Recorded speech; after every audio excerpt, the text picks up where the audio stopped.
Strategy number 2.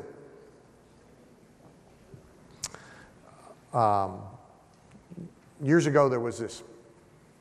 There was a psychic. He worked the Playboy Club circuit, and the Playboy Club at Phoenix, real nice, small show lounges. The clubs were a great place to go see a show.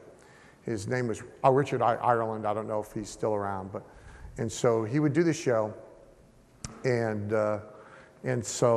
he would sort of gently pitch his availability the next day for private readings. And he put on a great show. I went several times. So one night I'm sitting with him after the bar, and I had heard he had one of the largest houses up on Camelback Mountain in Phoenix, which you couldn't, probably $1 million plus, and this is 25 years ago. And so I asked him, he said, oh yeah, he said, you can see my house pretty visible. It sticks out from the side of the mountain. It's that big one with glass all the way around it. So it was like the biggest house on Camelback Mountain. Well, I don't know what it pays to work in the Playboy Club lounge, but I don't think that's, He said, no.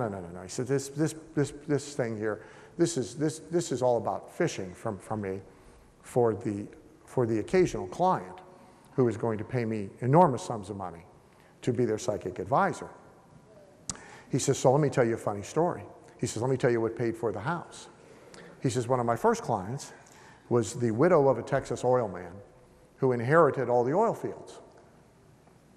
And so for a number of years, every time they were ready to drill some new wells, she had me go out into the oil well fields and walk around and psychically pick the places that they are going to drill new wells.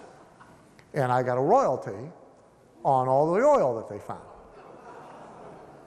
He said, and let me tell you a little secret. If you're walking around in oil fields, you don't got to be very psychic to hit 1 out of 5. All right? Now, here's the principle.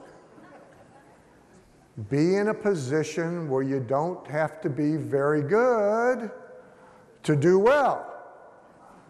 All right? So in business, what that is change the who. Change the who that you're selling to.